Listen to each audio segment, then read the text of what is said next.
No sé cuál es el...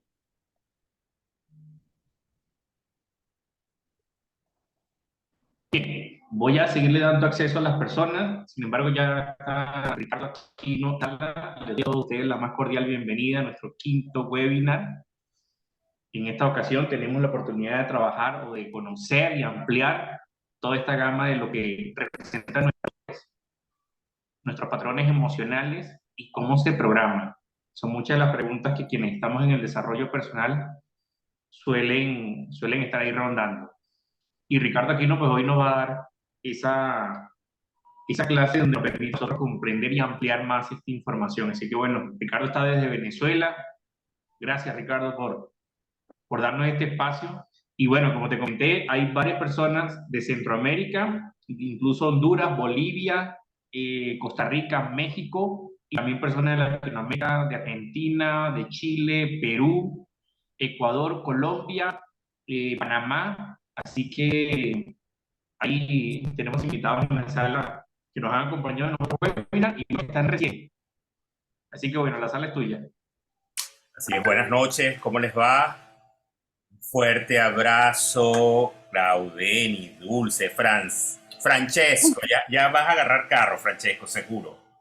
No va escuchando la vía, como que si fuese un programa de radio. Bueno, súper complacido, está Katy también por allí. Qué bueno, qué bueno. Estamos sumando cada vez más. Y Elixa, un abrazo hasta Barquisimeto, también estás por allí. Dulce, un abrazote hasta Colombia. Bueno, hoy vamos a hablar, fíjense ustedes, de un tema, yo digo que fantástico, porque cuando yo descubrí el tema, desde ese momento ya hablar de valores para mí no fue algo abstracto.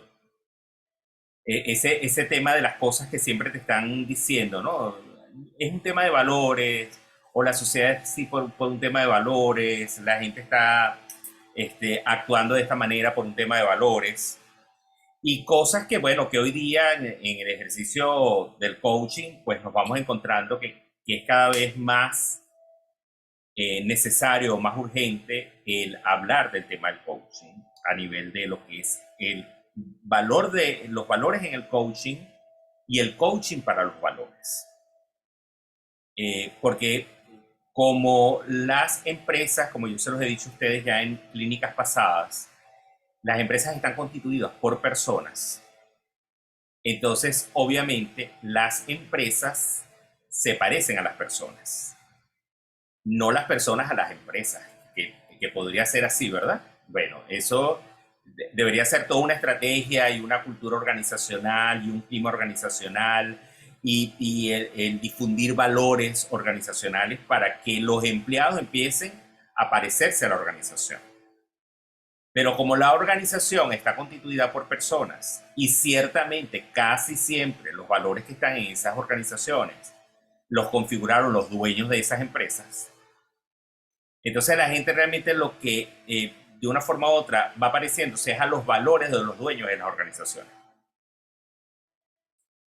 Y entonces, bueno, nos vamos pareciendo a los valores que son más probos, más transparentes, o los valores que están más a la mano de los demás, ¿no? Del público general. Pero resulta que los valores también se viven desde el antivalor, es decir, desde lo contrario de lo que significa el valor. Entonces dije, bueno, vamos a hacer en la clínica y vamos a trabajar con el tema de los valores y cómo los valores se convierten en patrones emocionales. ¿Por qué? Bueno, porque empezamos a vivir desde allí. Ahora, les digo que desde hace mucho tiempo, hace aproximadamente 20 años, empecé a más, sí, unos 25 años, empecé a trabajar con el tema de los valores, porque mi tesis en un posgrado que hice de ecología humana fue precisamente en el tema de los valores.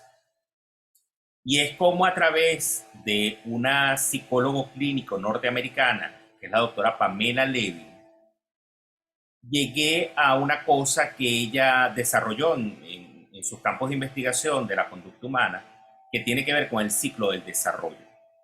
La doctora Pamela Levy venía de los laboratorios del doctor Eri Berne, que fue el creador de el AT, el análisis transaccional.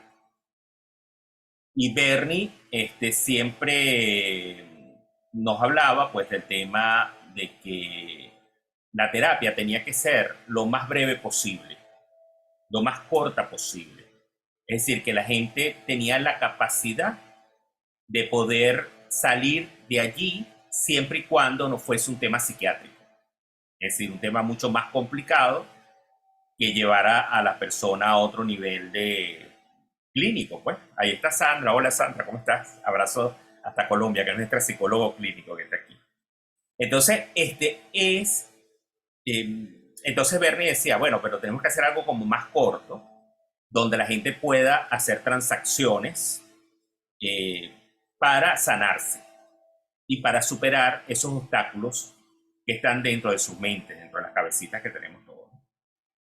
Entonces la doctora Levy pues venía de ese laboratorio de formarse con Bernie y ella desarrolló una cosa, dijo, bueno, pero vamos a ver aquí qué es lo que ocurre con la persona.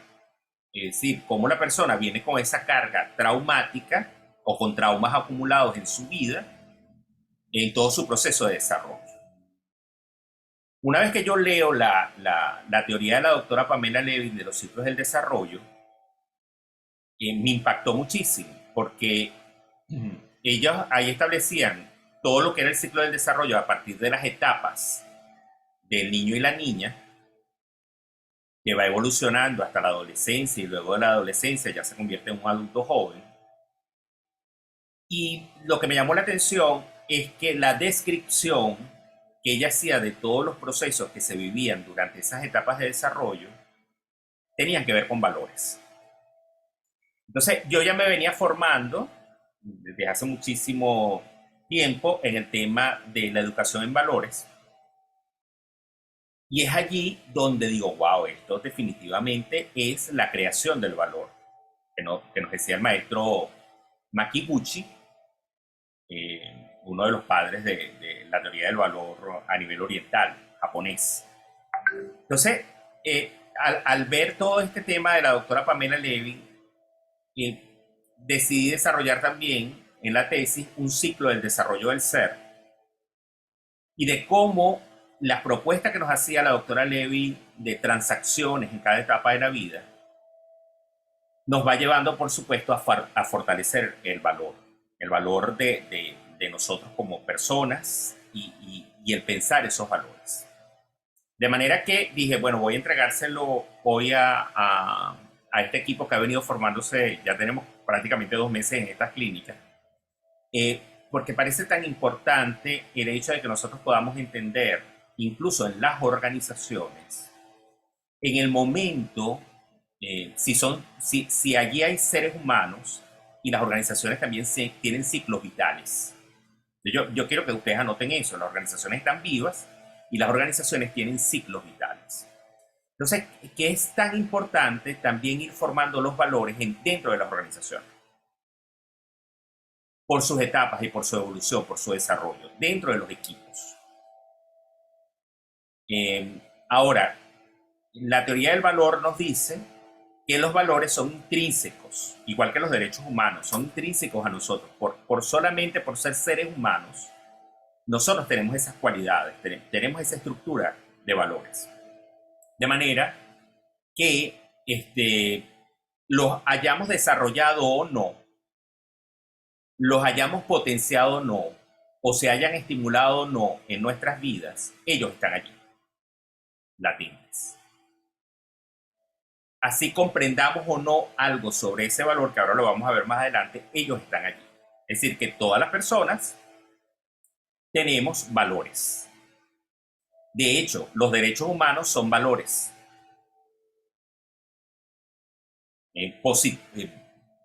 Llevados al campo del positivismo. Pues. Se hacen derechos porque entran en una norma, en una ley. Pero ellos son valores como tal. Entonces, yo quiero que ustedes anoten ahí la definición del valor, que es muy cortica, y yo sé que eso les va a quedar a ustedes allí.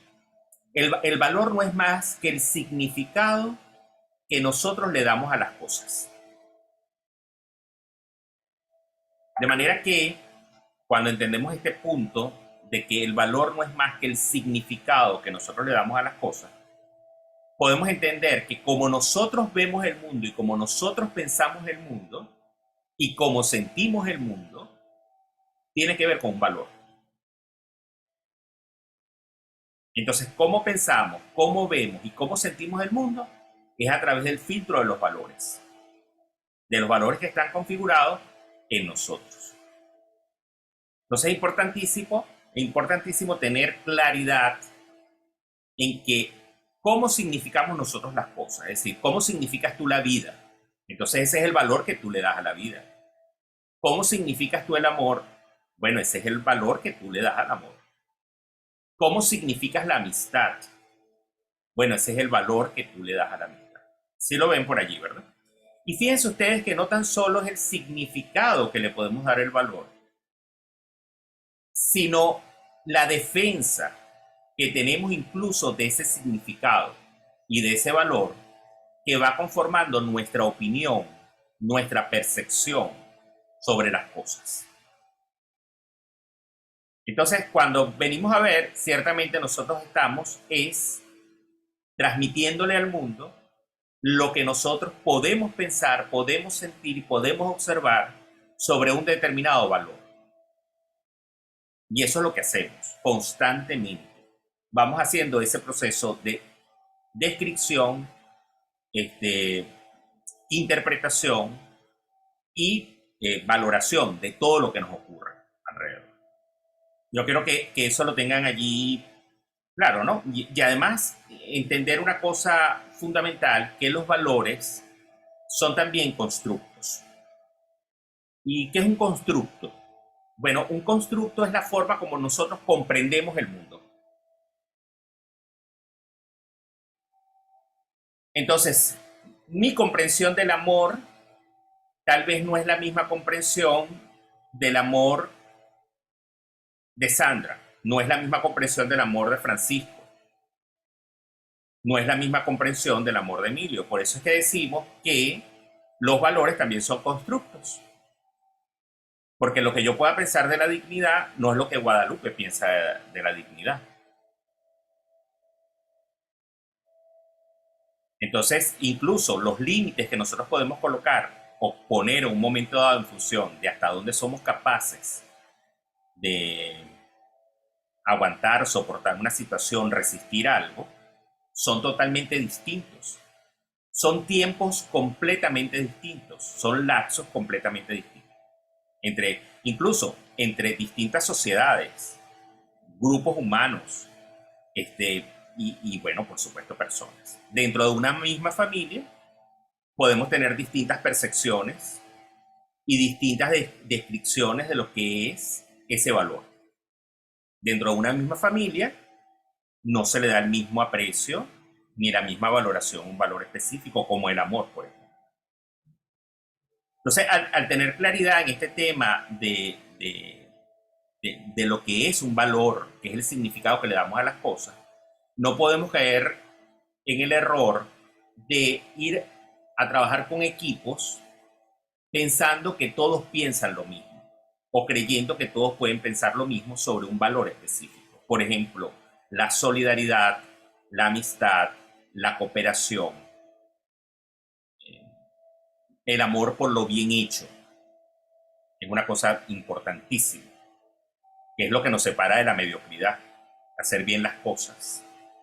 Entonces, ¿cómo poder nosotros como coaches, en un momento dado, ir a un espacio donde se construya un constructo que le pueda servir a todos por igual? Eso es importantísimo, es decir, que todo el mundo esté claro de qué significa la solidaridad, por ejemplo. Por eso es que es fundamental que dentro de las organizaciones se construya el ADN organizacional, se construyan los valores con todas las partes implicadas. No que salga a un laboratorio. Porque entonces va a costar mucho que la gente comprenda el significado de eso que le están colocando allí como valores de la empresa. Sí lo podemos ver allí. Entonces, también podemos entender que depende, y ahorita que está un fenómeno de migración mundial, que, bueno, que incluso ha superado a las migraciones de la Primera y Segunda Guerra Mundial a nivel planetario. Bueno, digamos nosotros los venezolanos, que estamos por todas partes digregados. Bueno, pero ahorita que está ese proceso y que además vienen muchas más olas migratorias en el mundo, precisamente por los efectos del cambio climático, llamen de algunos temas de conflictos armados en algunos países de Medio Oriente, del África. Entonces, y bueno, a mí de la guerra de Ucrania, ustedes saben, en pleno corazón de Europa. Entonces, podemos entender que eh, tenemos que tener una visión global del tema de los valores. Sin embargo, es importante entender que no es lo mismo el tema de los valores en Occidente, es decir, en el hemisferio en el que nosotros estamos, que los valores en el Oriente. De hecho, incluso en Oriente tampoco son iguales, porque no es lo mismo que nosotros podamos revisar los valores desde el budismo, taoísmo, hinduismo, o desde los musulmanes, con el mundo árabe. Entonces es completamente distinto. ¿Okay? Entonces es muy importante nosotros entender que allí hay significados del amor. Como, o sea, no es lo mismo el significado del honor como un valor. No es lo mismo el significado del valor del honor, por ejemplo, que nosotros podríamos darle en Latinoamérica. Por ejemplo, entender, bueno, yo tengo mi honor y entonces mi honor es que si tú me ofendes a mí, yo te doy una trompada. Al honor que defiende un japonés que se suicida. Sí podemos comprender ese significado de que, bueno, el japonés dice, fui yo quien falló, porque yo me expuse. Entonces soy yo quien debe corregir eso. No es el mismo significado del honor que nosotros podemos tener aquí en Occidente, en algunos países. ¿Ok? Entonces es muy importante la significancia que se le da en cada espacio del planeta donde estemos, que ya se lo decía al principio, no es igual. No es lo mismo. Entonces, los que quieran investigar en este proceso de los valores, pues está una visión completamente occidental y está una visión oriental de lo que son los valores. ¿Quién ha desarrollado más la visión, la educación en valores, específicamente la educación en valores en el mundo occidental, el mundo cristiano? Tanto la Iglesia Católica como las iglesias cristianas, evangélicas, etcétera, protestantes. Ellos tienen un material fantástico en esa vía. Y también en el mundo oriental, quien más ha desarrollado la educación en valores es todo lo que tiene que ver con el budismo, que también tiene muchísimas escuelas, grandes pensadores en el tema de los valores humanos. Obviamente la literatura universal también está repleta de estandartes que nos han hablado de los valores humanos. Entonces allí ciertamente tenemos gran información y podemos recurrir también a muchísima literatura de filosofía, pero allá estaríamos entrando en un campo filosófico de mayor complejidad que a veces no llega a ser tan práctico como lo que requerimos a veces en el mundo organizacional o el trabajo con los equipos. ¿Vale? Entonces, mosca con esto. Hay una visión de los valores en Occidente, hay una visión de los valores en Oriente, incluso Oriente, con sus matices. Entonces es importante. Pero en resumen, ¿de dónde nos vienen los valores? Los valores nos vienen de la experiencia. Anoten eso, de la experiencia, de la cultura, de las costumbres. De allí nos vienen los valores. De la experiencia, de la cultura, de las costumbres. De hecho, incluso de las tradiciones. Pero fíjense ustedes que hasta en el marco de las costumbres, yo que soy abogado, las leyes surgen precisamente de allí, de la costumbre, de lo consuetudinario, de lo que se ha establecido como norma consuetudinario en las civilizaciones y en los pueblos. Entonces, en una casa, algo que sea costumbre, por ejemplo, comer, en mi familia era así, los nonos. A las 12 del mediodía había que comer. Y la mesa tenía que estar puesta a las 12 del mediodía. A esa hora se comía. Y después se comía a las 6 de la tarde. Y ya a las 5:30 de la mañana olía a café. Entonces, todos los que salimos de ese patrón, de esa costumbre, eso ha sido, pues, ¿no? Así estemos donde estemos. Hay algo que nos marcó ciertamente todo ese proceso costumbrista. Y así la vida nos haya llevado a las antípodas de todo ese proceso, después que cumplimos los 40 años, empezamos a imitar perfectamente esos patrones, empezamos a repetirlos y empezamos a tener añoranza de eso. Entonces, los adultos ya a los 40 años dicen, vea, pero es que me parezco a mi papá, me parezco a mi mamá, es que ya me estoy pareciendo a mi abuelo.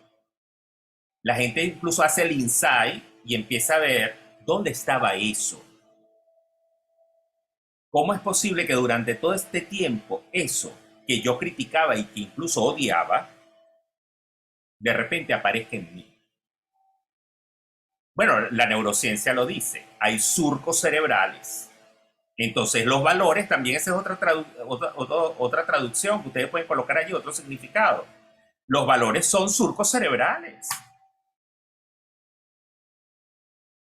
Son patrones aprendidos que nos han venido transmitiendo de generación en generación. Entonces es importante que incluso a nivel del cerebro podamos comprender ese proceso. Ahora hay una cosa que se llama ethos, que es E-T-H-O-S, ethos, que era lo que así lo denominaban los antiguos griegos. El ethos no es más que lo que logramos compartir nosotros como un valor, el significado que le podemos dar a algo.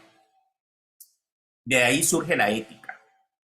Entonces la gente se agrupa o va generando núcleos a partir de ideas, a partir de constructos, a partir de los valores. Es decir, la gente se agrupa en función de sus valores. ¿Lo podemos comprender? Es decir, la gente buena, entre comillas, va a buscar gente buena, va a buscar gente que tenga su mismo ethos, su mismo significado sobre ciertos valores. Y la gente que no es, bueno, que está como desviadita, entonces también busca a esa gente porque comparte los mismos valores, los mismos significados de la vida. Bueno, la vida es importante porque yo soy poderoso y yo mato a quien se oponga a que yo sea. Ese es delictivo, ¿verdad?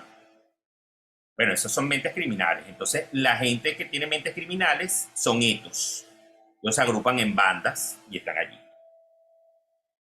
El que de una forma u otra entra dentro de una organización o entra en un ethos que no es el mismo del sí mismo, es decir, no es mi ethos, sufre. Pero recuerden lo que hablábamos antes en una de las clínicas. Hay miedos antropológicos, ¿lo recuerdan? Miedo a no pertenecer. Entonces la gente no quiere estar excluida. Entonces prefiere quedarse sufriendo para no perder y para no ser excluido. Pero no necesariamente comparte su ethos. De manera que los abuelos a veces se equivocaban también, aunque tenían la mayoría de la razón, pero a veces dime con quién andas y te diré quién eres, no es lo más justo que podría ser. Porque hay gente que a veces está en el lugar equivocado. Están en el ethos equivocado. ¿Estamos claros aquí? Como Alberto Barrada, por ejemplo. Alberto Barradas, un psicólogo venezolano que odiaba a los coaches y decía cosas terribles de los coaches y nos hizo una campaña de descrédito a los coaches a nivel internacional inclusive, que creo que él está en Chile ahorita, y ahora está sacando un programa para coaches. ¿Dónde está Claudeni? No me digas que lo tienes tú ahí. No, él se fue el año pasado para Miami. Ah, está en Miami. Bueno, pero entonces hoy vi un video donde está haciendo un programa de formación para coaches, porque ahora ama a los coaches. Sí. Bueno, ciertamente, entonces estaba en un lugar equivocado, estaba en un ethos equivocado y empezó a compartir otra cosa. Y bueno, porque la gente también tiene un derecho muy importante, que ahorita lo vamos a ver, que es el derecho a cambiar. La gente tiene derecho a cambiar. A veces cuando nosotros creemos que no, es así. Entonces, yo les voy a hablar rápidamente, porque ustedes saben que el tiempo va volando, sobre lo que es este ciclo del desarrollo. Después que ya entramos en la integralidad de comprender lo que es el concepto de los valores, así que no es una cosita, no es cualquier banalidad, sino es el significado que yo le doy a la vida, a las cosas que me pasan en la vida, y el significado incluso que me doy a mí mismo en la vida donde estoy. Entonces viene, Levin nos dice que hay 7 etapas del desarrollo. Y yo quiero que ustedes ahí donde tienen sus anotaciones, tengan suficiente espacio, pongan la hoja horizontal para que puedan ir enlazando la información. Ella nos habla de una primera etapa, Levi, en este ciclo del desarrollo. Y nos dice que la primera etapa comienza de los 0 meses, es decir, desde el momento que nacemos, desde los 0 meses hasta los 6 meses. Ahí se da la primera etapa. Y ella nos dice que cada etapa tiene una potencia, o sea, que tiene una potencialidad. Y nos dice que esa es la potencia del ser, la primera etapa. De 0 a 6 meses.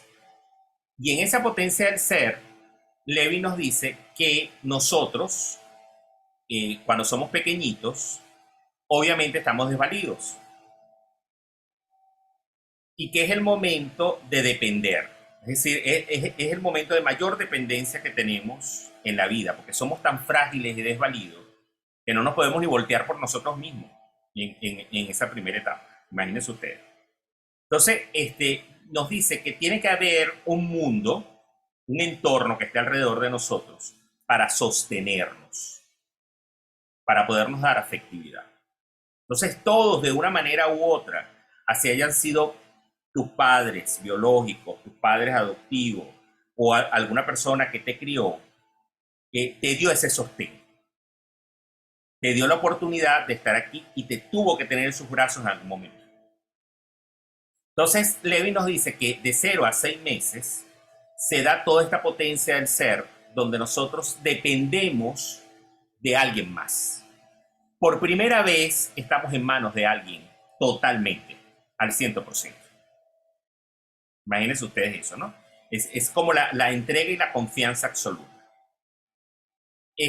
Pero nos dice que ahí la dieta más importante es nutrición, es decir, nos nutren permanentemente. En esa etapa, si nosotros no logramos tener ese contacto y esa afectividad, no conocemos el valor de la afectividad. Fíjate eso, Sandra, ¿no? Tan importante. Es decir, el surco cerebral de ese contacto físico, humano, de la confianza en el mundo y de que alguien se hiciera cargo de nosotros, no aparece. No está, no se configuró, no estuvo allí, no se estimuló. ¿Ven ese momento? El valor que se forma en esa etapa de los 0 a 6 meses, colega, es el amor. La contención absoluta. El mundo me tiene en sus brazos. Levin descubre en su laboratorio, en su investigación de aproximadamente 30 años, que la gente que tuvo un déficit en esa etapa de los 0 a 6 meses, donde no tuvo esa dieta de nutrición, de amor y de afectividad, es gente que le cuesta establecer relaciones afectivas. no se apega a nada, porque no, o anda buscando el amor. Entonces, Levin nos dice que hay dos tipos de desviaciones, que yo creo que quiero que ustedes la anoten allí. Una es la desviación apúrate a crecer y la desviación a no crezcas. La gente que tuvo la desviación de no crezcas es la gente que estuvo muy contenida, tanto que estuvo sobreprotegida, que la asfixiaban prácticamente. Así que no la dejaban hacer nada. Una cosa que la cargaban todo el día, como los monos cuando cargan a sus hijos, achinchorrados todo el tiempo. Pero la gente que tuvo la desviación de apúrate a crecer fue la gente que no tuvo afectividad. Tuvo que aprender a valerse por sí misma rápidamente. Aceleró su proceso en el mundo. Entonces es fundamental comprender que cuando una persona está en la desviación de andar buscando amor excesivamente, buscando esas dietas y esa nutrición, incluso confundiendo sexo con amor, de cama en cama, probablemente tenemos que hacerle esa pregunta. ¿Qué pasó en esa primera etapa? De 0 a 6 meses. No podemos conseguir con gente prematura, no podemos conseguir con gente que tuvo algún tipo de enfermedad, no podemos conseguir con gente que de repente a la mamá le faltó X. Entonces es importante ese tema, ¿no? O con gente que es muy fácil establecer el amor y el contacto, y ama al mundo, etcétera, porque, bueno, tuvo esa nutrición absoluta, donde también genera incluso dependencias afectivas. Entonces es importante ese punto allí. Luego nos habla de la segunda etapa. Levin nos habla de una segunda etapa que tiene que ver con la potencia del hacer. Fíjense, una era la potencia de ser, ahora nos viene la potencia del hacer. Nos dice que esa etapa se configura de los 18 meses, es decir, de los 6 meses, hasta, de la otra etapa era de 0 a 6 meses, esta etapa es de 6 meses a 18 meses, es decir, de los 6 meses al año y medio. Esta etapa nos dice Levin que es muy importante, es maravillosa, porque es el pequeño profesor. Ese pequeño profesor que empieza a gatear y empieza a descubrir el mundo. Y que todo lo que empieza a conseguir, bueno, supóngase ustedes, se consigue este resaltador y a él le parece tan increíble, maravilloso haberse conseguido este resaltador, que va y se lo enseña a Emilio. Y le enseña a Emilio el resaltador, para que Emilio también lo pueda ver. Se haga partícipe de su hallazgo. Entonces, ahorita, bueno, esto no es una clase de neuroplasticidad, ¿verdad, Sandra? Pero ahí es importante decir que ahí se generan nuevas conexiones neuronales a partir del hallazgo y el descubrimiento. Pues cuando el cerebro, cuando nosotros nacemos, el cerebro del bebé tiene las conexiones, pero como una red así como la de Spider-Man, que tiene huecos por todos lados. Bueno, así es porque no tiene mucha información que se almacene allí. Pero a medida que vamos creciendo, como en esta etapa, en esta segunda etapa, pues ya empieza a cerrarse un poco más y a entramarse un poco más porque hay más información que entra. O sea, igual que el disco duro, pues, exactamente igual. Empieza ese proceso. No te oigo, Sandra. ¿Estás conmigo? Tienes el micrófono, no te oigo. También en esa etapa de la que estás hablando, es la etapa donde más neuronas gastamos. Claro. Estamos hablando de una cantidad de 15.000 interconexiones por neurona. Imagínense ustedes. Que después cuando crecemos se reducen prácticamente a un cuarto. Entonces, por neurona, 15.000 interconexiones por neurona. Entonces, aquí, en esta etapa del pequeño profesor, pues empiezo a explorar el mundo. El niño o la niña empieza a explorar, empieza con su pañal a gatear por todas partes, meterse en las gavetas, buscar los espacios. Si tiene algo dulce, lo prueba, le agrada y te lo da. Es un poco una persona para que lo pruebe. Si encuentra algo amargo, ácido, también lo prueba y le dice, va y se lo enseña a Francisco para que también lo pruebe y vea que es amargo. Por eso es que es el pequeño profesor en esa etapa. Entonces, Levin nos dice que es una etapa fundamental para poder explorar el mundo, Recuerden que es casi la etapa donde Freud nos hablaba de la separación, la segunda gran separación, que es la separación cognitiva, donde yo empiezo a descubrir el mundo. Allí, en esa etapa, Levi nos dice que la desviación de apúrate a crecer es cuando no hay nadie que esté acompañando a esa criatura. Nadie le está acompañando en ese proceso. O alguien, y entonces es apúrate a crecer, ¿verdad? O la otra desviación, que es no crezcas, entonces hay alguien que lo está sobreprotegiendo, no lo permite, no le permite que pueda explorar el mundo, lo tiene atrapado. De hecho, a nivel clínico, que Sandra podrá validarlo, ahí se dan pues los patrones asmáticos, muchas veces, de madres asmatizadoras, donde atrapan al niño y no lo dejan respirar. De manera que en esa etapa se configura el valor de la solidaridad, que es muy importante que nosotros lo tengamos claro, porque es el momento donde la gente puede compartir, comparte su hallazgo del mundo, comparte el conocimiento del mundo. Una etapa formidable para enseñarle al niño o a la niña cosas, que explore. Lo que yo pruebo también se lo doy para que lo pruebe y que pueda entender que es importante compartir, ser solidario, porque fíjense algo tan sabio del niño o la niña en esa etapa, que él te da a probar, pero él probó primero. Y además después te lo pide. O sea, ya lo probaste, dámelo otra vez. Ajá. Entonces, eso es muy importante que lo entendamos. La solidaridad no implica que yo me quede sin nada o que me quede vacío, sino que yo comparto contigo, pero yo también me nutro. Moca con ese tema de la solidaridad, ¿vale? Luego nos habla de una tercera etapa. Y esa etapa ella la denomina que va de 18 meses, es decir, del año y medio hasta los 3 años. Y en esa etapa ella nos habla del yo adulto. Y ese yo adulto empezamos a tener a hombrecitos y mujercitas en la casa. Empieza incluso a articular el lenguaje y a comprender muy bien las cosas. Ya saben que sí va significando todos los procesos, incluso eso se ha adelantado, ya menos, ¿no? Pero en ese proceso ya se empieza a articular el lenguaje, se empieza a describir el mundo. Ya el niño o la niña empieza a decir, es capaz de describir qué siente, qué no siente, qué le duele, qué no le duele, qué le gusta, qué no le gusta, con quién estar, con quién no estar. Si tiene calor, no lo tiene. Ya tiene un control de esfínteres. Ya puede incluso decir, ya sabe sí o no, ya sabe dónde poder estar y dónde no poder estar. Ya te dice pi, te dice pupú.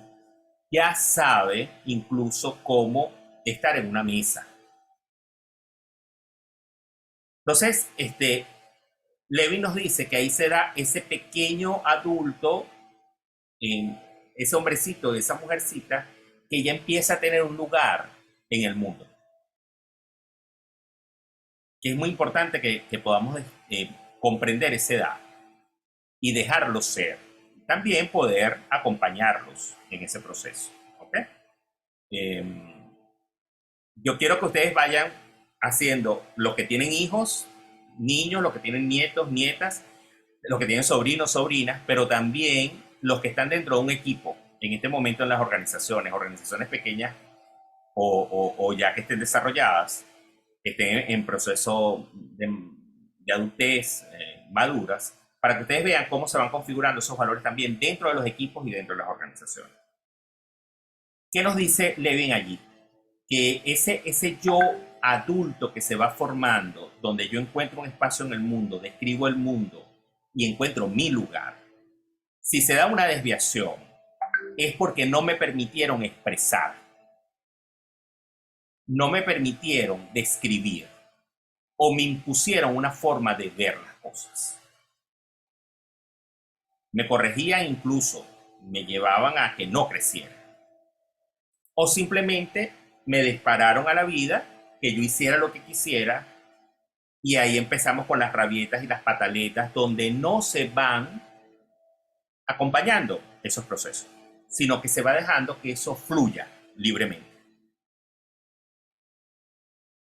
Entonces vemos que ahí es donde se dan las grandes pataletas, las grandes rabietas de los niños o las niñas, o empieza a configurarse la forma en que yo encuentro el poder en el mundo. Entonces, ¿qué nos dice ahí en este proceso del ciclo del valor?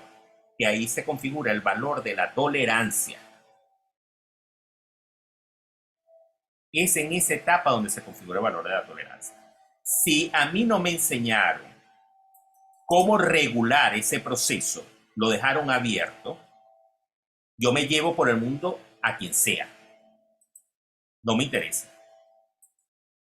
Incluso se empiezan a configurar patrones psicopáticos.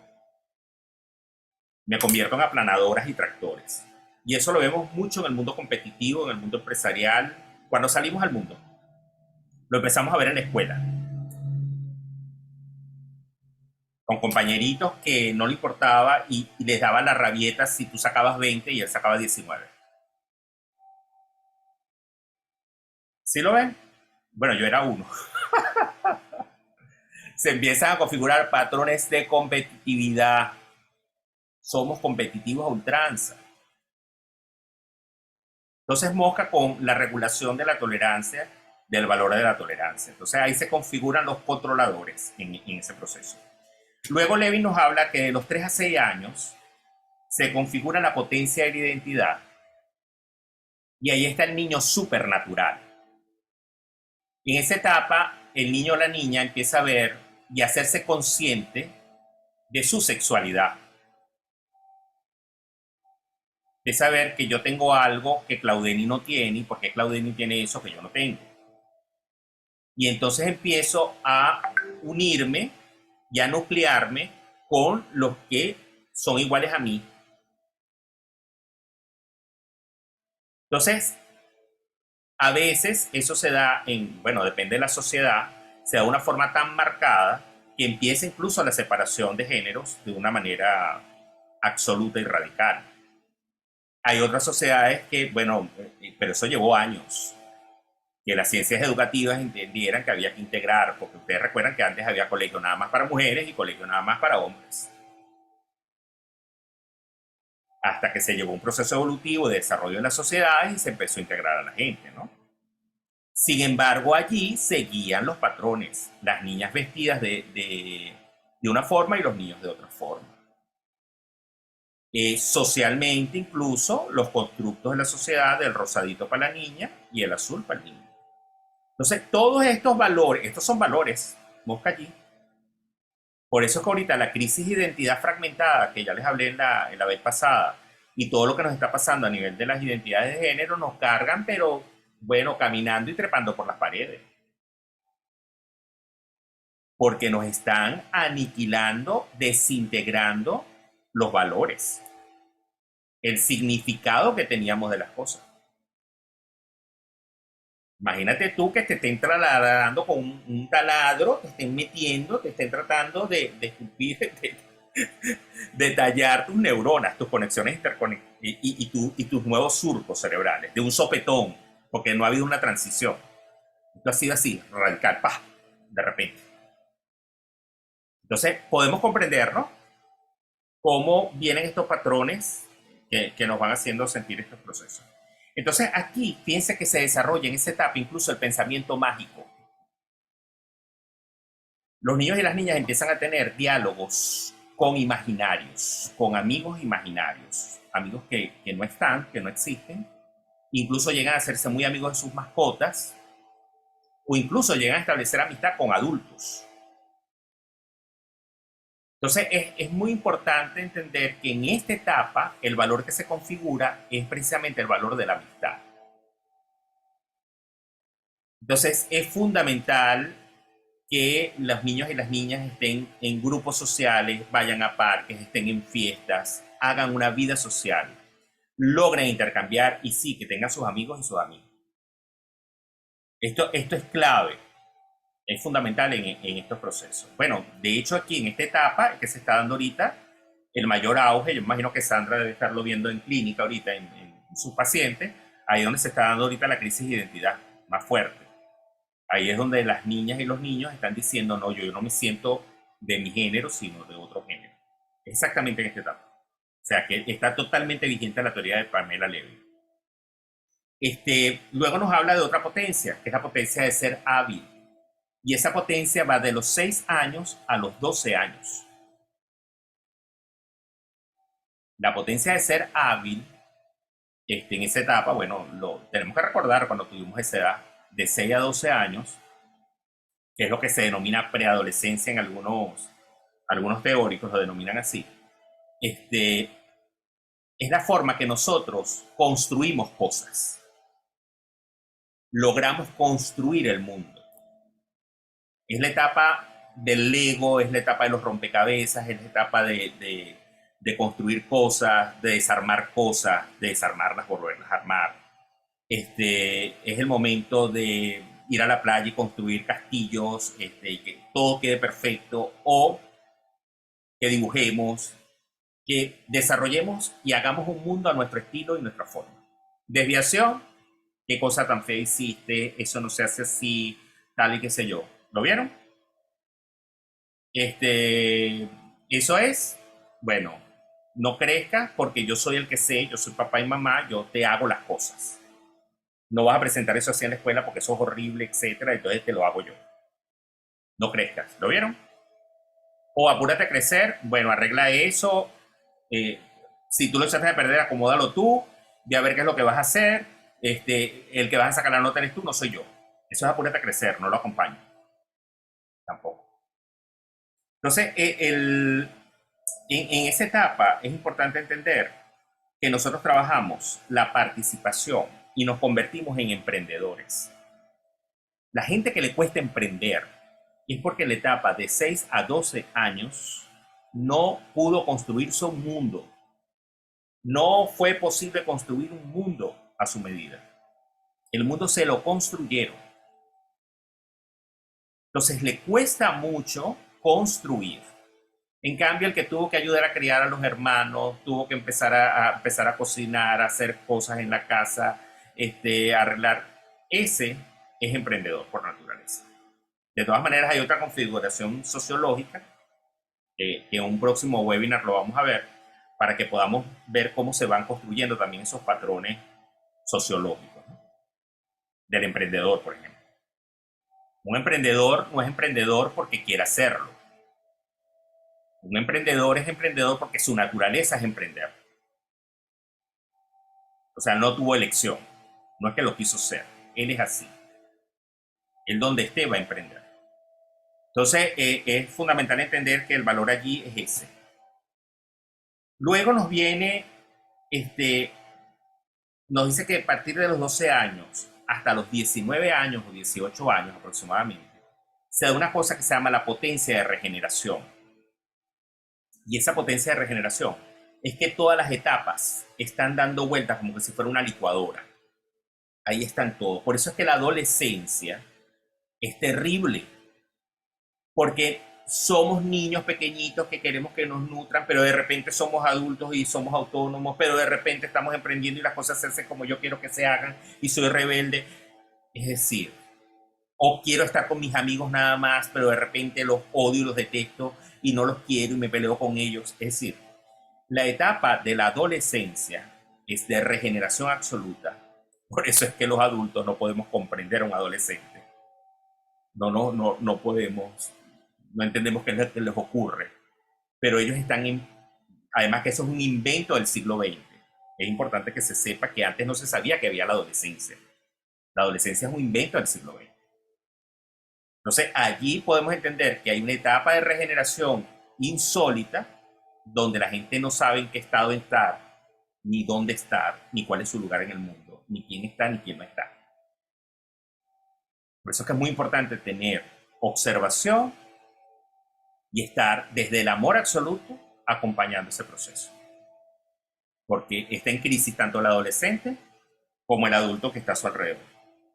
Y bueno, sorpresa porque nos dice que después de esa etapa, los 18 hasta los 19 años, de los 19 años en adelante, toda la vida estamos regenerando las etapas.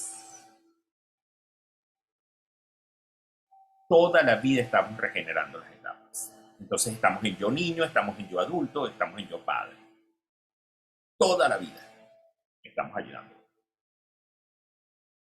Entonces, es fundamental comprender que, bueno, cómo tenemos nosotros el amor, cómo está la tolerancia en nuestra vida, cómo está la solidaridad en nuestra vida, cómo está el valor de la amistad en nuestra vida, cómo está nuestra identidad en la vida, nuestro sitio en la vida, nuestro valor de emprender, de la confianza en la vida. Todos son valores que se configuraron en todas esas etapas, en esas primeras etapas. De hecho, se dice que la personalidad no cambia. Yo creo que anoten ustedes eso, la personalidad no cambia. La personalidad se configura de los 0 meses hasta los 7 años. La influencia que nosotros tuvimos en nuestra primera infancia de los adultos que estuvieron a nuestro alrededor es lo que va a marcar nuestra personalidad. Después de los 7 años pueden cambiar comportamientos, conductas. Podemos regular otros procesos, pero piquitín, siempre volvemos al origen. Siempre volvemos a esos primeros adultos. Entonces, los valores que nosotros podamos formar en esa y los patrones emocionales además que van generándose a partir de los valores, nosotros tenemos que hacernos conscientes que se configuraron hasta los 7 años. Los más fuertes. Es decir, que tenemos que redoblar esfuerzos si hubo una crisis muy fuerte antes de los 7 años en los niños y las niñas para que puedan remontar esa cuesta en los próximos años. Mucha nutrición. Levi nos habla de nutrirnos. Entonces, por eso es que, ¿cómo nos nutrimos, Ricardo? Bueno, nutrirnos es, me doy una caricia. Nutrirnos es, al menos, 7 abrazos diarios a mí mismo.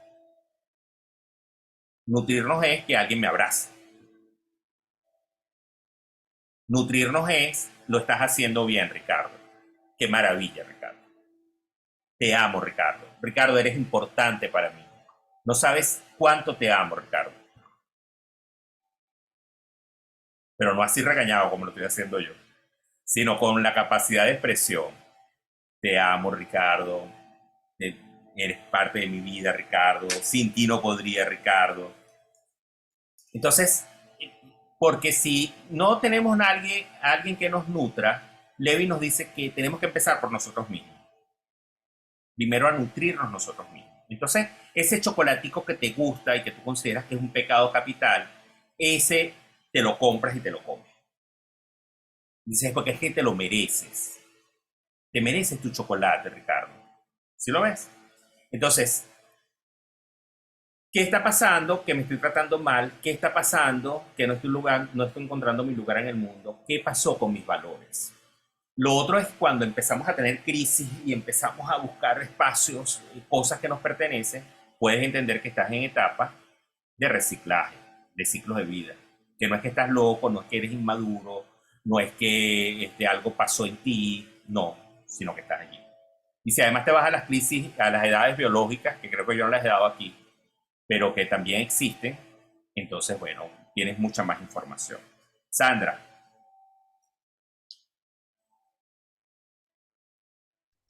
Ricardo, pues has dicho algo que yo nunca había escuchado en mi vida. Me parece maravilloso. Este, en relación a donde todas las etapas como que se están todo el tiempo revolviéndose, mezclándose. Reciclándose. Como, eso es como de 2 a 19 años, ¿no? Claro, aquella es regeneración. O sea, que aquella va dando Una vueltas regeneración, y ellas perfecto. van apareciendo. Pero en el Ok, reciclaje, claro que es maravilloso, Sandra, porque nos da la oportunidad de hacer las transacciones. Si yo no recibí amor, perfecto. yo me meto Eso lo una quería escuchar. dieta de amor, perdón, una nutrición de amor, que es lo que dice Levi. Levi nos dice que tenemos que hacer dietas pero nutritivas. Entonces, Perfecto. llego un día y digo, oh, Eso que estás hablando que debía ser. claro, esta es la semana del abrazo, porque Ricardo, me eso que siento hablas de... ducho, Ok, me siento mal. Esta es la semana del abrazo. Entonces, ok. donde llegue es necesito un abrazo, dame un abrazo, dame un abrazo, quiero un abrazo. Porque el cerebro, recuerden, colegas, que el cerebro no sabe lo que es real y lo que no es real. Si te están dando un abrazo, él está diciendo todo Claro. malo, Él me es están ingenuo, ¿verdad? amando, me aman, estoy a salvo. El cerebro eso es lo que piensa, que está a salvo. Entonces es una forma de hackear el cerebro, pero con amor, ¿no? Entonces es importante eso, esa experiencia que nos da la Perfecto. vida y que tú lo sabes también Entonces, como neurocientífica, Sandra. dijiste entonces que del 19. Ajá, Sandra, que tú eres neurocientífica, que sabes que nosotros tenemos neuroplasticidad. Entonces, nuestra neuroplasticidad nos va permitiendo nuevas conexiones. Antes se creía, miren, que esto es reciente. Esto no tiene ni 80 años. En la década del 60 se creía que el cerebro crecía hasta los 12 años. Que después de los 12 años ahí no había oportunidad de que el cerebro hiciera más nada. Y en los 60 se descubrió que no, que nosotros hasta el día que dejamos de existir, el cerebro tiene la capacidad de poder hacer nuevas interconexiones. Es decir, que nosotros tenemos oportunidad de seguir aprendiendo cosas. De manera que en ti está si lo practicas o no, porque si no lo practicas se atrofia. Entonces anoten estos dos términos allí para que los tengan. Uno se llama neuroplasticidad estructural y lo otro es neuroplasticidad funcional.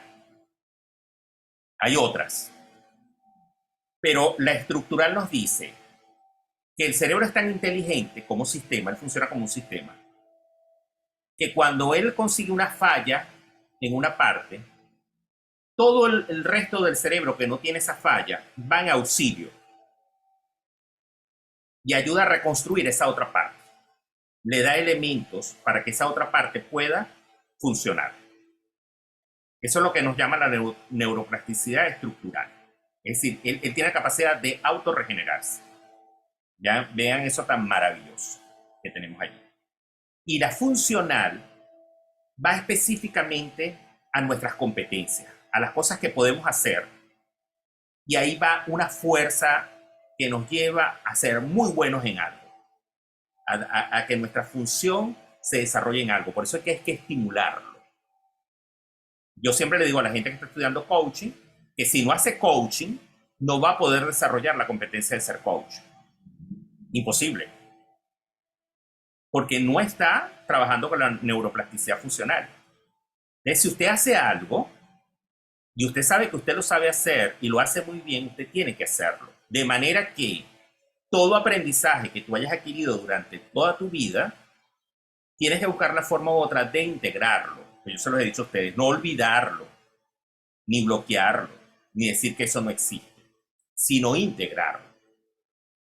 Esa es la manera de poder generar una neuroplasticidad funcional. Pero hay que trabajar, porque si no, bueno, fíjense ustedes, yo ahorita estoy hablándoles a ustedes de un trabajo que hice en una tesis hace 20 y pico de años. Y de donde se escribió un libro, un manual. Pero entonces no me quedé nada más con la información de Levy en aquel momento y de mi tesis, sino que ha evolucionado, sobre todo la neurociencia. Entonces hay que integrar toda esa información que está allí, hacerla interesante y además traerla a la vigencia actual. Que sea práctica, que sea funcional. Entonces, pero ese es un trabajo que el cerebro sabe y lo va haciendo automáticamente. Sobre todo cuando eres investigador o cuando vas haciendo interconexiones. Ya solito él va buscando la investigación y va armando todas las estructuras y los diagramas del cerebro. Entonces, anoten dos cosas más al final, porque ya vamos a concluir. Una cosa tiene que ver, fíjense ustedes, que yo quiero que hagas un listado ahí de valores individuales. Es decir, tus valores individuales. ¿Cómo están tus valores individuales? Tus valores personales. Y otra cosa tiene que ver con los valores sociales.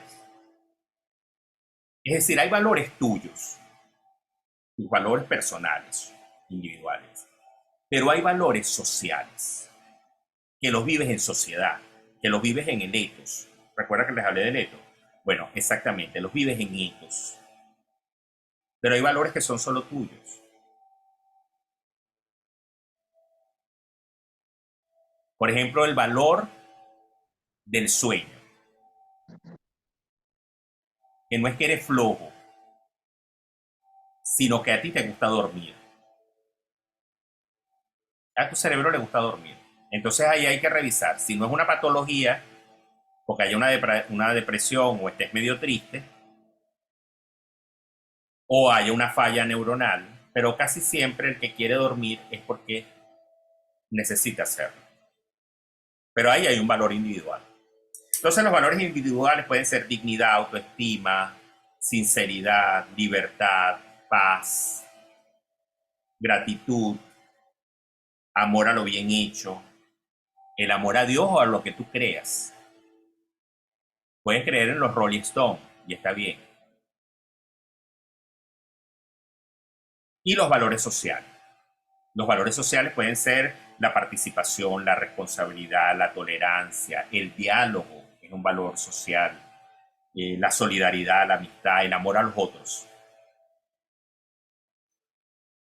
¿Qué quiero aquí que te lleves de aprendizaje sustancial en este proceso? Entender que los valores se viven y los podemos resignificar a partir de nuestra experiencia en la vida. Te aseguro que el amor que yo pensaba que era el amor a los 3 años, donde no quería que nadie se le acercara a mi mamá, no es el valor que siento hoy por mi mamá a mi edad. Es decir, que el valor también se va resignificando en este proceso de regeneración que vamos teniendo y de reciclaje en la vida emocional. Y a partir de los valores se configuran los patrones emocionales. Porque a través del valor es que logramos filtrar y generar pensamientos. Bueno, me paro aquí porque si no seguimos, nos da la medianoche aquí hablando. Robert.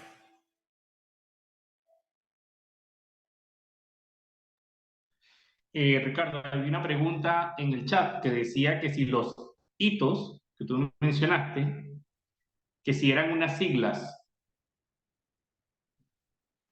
Los hitos que tú mencionaste, cuando hablamos de, cuando iniciamos, tú decías que había los hitos, que era ETHOS. No etos, no hitos. Los etos. Etos. Los etos, que si son unas siglas. No. Esto es una palabra griega. De ahí porque hay ética. una pregunta que está en el chat. Ética. El etos es la palabra griega que evoluciona en ética. O sea, se traduce al latín en ética, pues, ¿no? Pero recuerden que nuestro idioma, pues bien. Vale.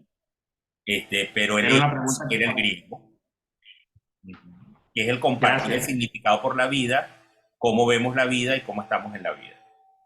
Porque el hito es otra cosa. El hito es alcanzar algo que se sale de la normalidad o del rango, casi siempre en la historia. Se alcanzan hitos históricos, ¿no? O hitos funcionales, o hitos en algo. Eso. Otra cosa que me preguntáis, Claudenis. Ay, Ricardo, bueno, casualmente es lo que estaba conversando Robert, porque pensé que estabas en el grupo y sí, efectivamente, pues primero, bueno, me llevo muchísimo de este webinar y nos vemos en el máster. ¿Verdad? Tú vas a estar en el máster, tú te inscribiste.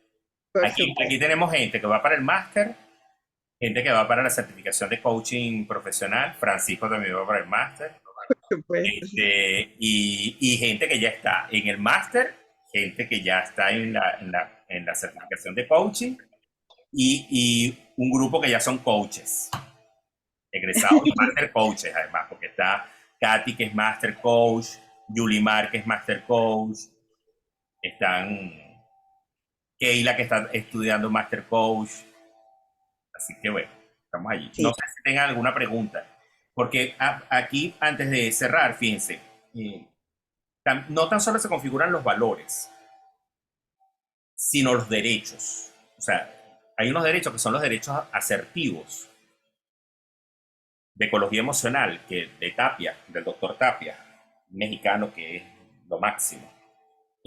Pero hay unos derechos que son, fíjense, en estas etapas se configura el derecho a la familia y a la afectividad. El derecho a ser amado. Que nos amen es un derecho. La afectividad es un derecho. El derecho a aprender. El derecho a equivocarnos. El derecho a opinar y a disentir. A no estar de acuerdo. Eso es un derecho. El derecho a cambiar y el derecho a equivocarnos, que ya les había dicho. Ese es otro derecho importante. El derecho a crear, el derecho a la libertad y el derecho a construir. Y hay un derecho importante que es a destruir, pero el destruir con un valor de cambio,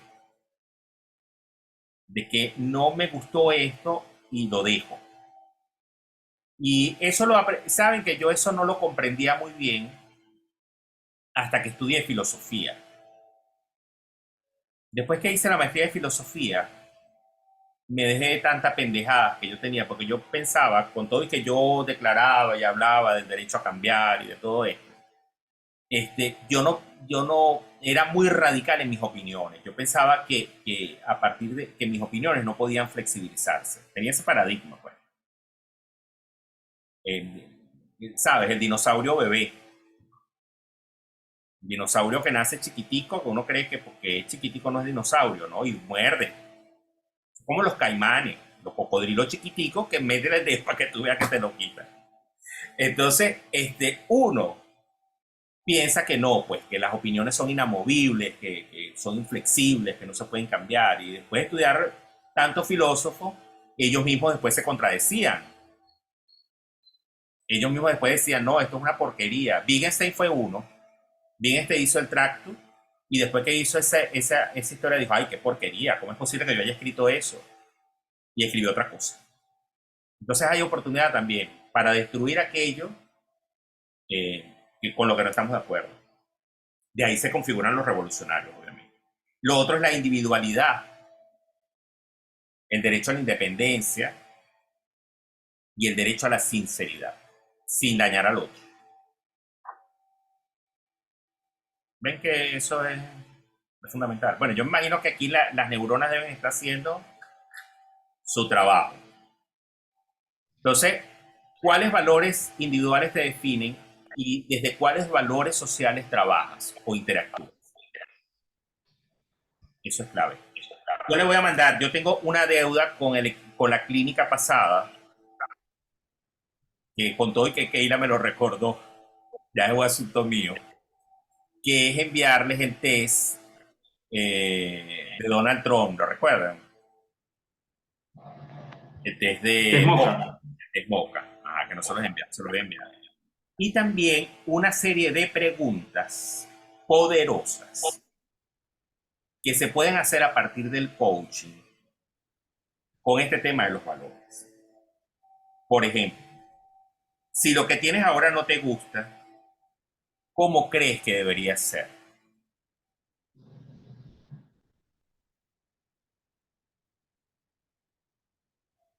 ¿Cómo te imaginabas que iba a ser tu vida?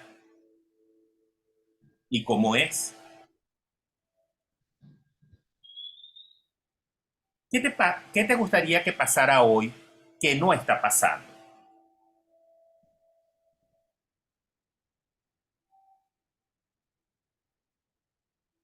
Si tuvieras una varita mágica, ¿qué harías con ella?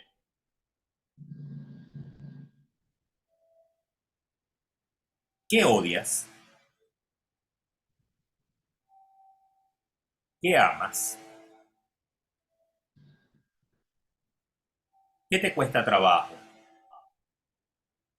¿Qué es fácil para ti? Son como 70 preguntas. Y esas son preguntas muy poderosas para nosotros poder ir pescando valores en la conversación, pescando cómo el otro significa el mundo. Recuerda que los valores son el significado que le damos a las cosas. Entonces, cómo el otro le está dando significado a la vida y a las cosas que le significan. Bueno, cambio y fuera. No. Gracias, Ricardo. Agradecido con todas las personas en sala. Por ahí tengo unos mensajes por WhatsApp que me habían solicitado información sobre las fechas de los próximos programas. Para no extendernos acá, bueno, rápidamente, el 24 de junio iniciamos el Master Coach y el 22 de julio iniciamos la certificación de coaching profesional. Por interno, como tengo el contacto de ustedes, les hago llegar la información y les hago llegar el brochure con todos los detalles. Y por ahí nos vamos comunicando. ¿Listo? Listo. Agradecido a las personas que están de México, de Chile, de Costa Rica, de Paraguay, de Perú, de Colombia, de Ecuador. Paraguay, hay gente de Paraguay. ¿Quién está de Paraguay? Sí, estaba por allí, pero no sé si salió o se mantiene, pero estaba, creo que era Liliana, que estaba de Paraguay. A mí me encanta Paraguay. Ciudad del Este me fascina. Asunción y Ciudad del Este me encanta, pero Ciudad del Este me encanta. De Pues Uruguay. Tú de Ciudad del Este pasas directamente a Foz do Iguazú, que está en Brasil. Y entonces ese tránsito entre esas dos ciudades es maravilloso. Así que yo amo Ciudad del Este. Me encanta Paraguay. De Montevideo, Uruguay, que tenemos personas de la certificación, de Colombia propiamente, y bueno, si se me escapó algún país, me perdona, Honduras, por ahí también estaba Bolivia y Costa Rica. Así que bueno, que pasen excelente noche, gracias por acompañarnos y les estoy compartiendo las próximas fechas de los webinars. Seguro. Chao, chao. Un abrazote, cuídense.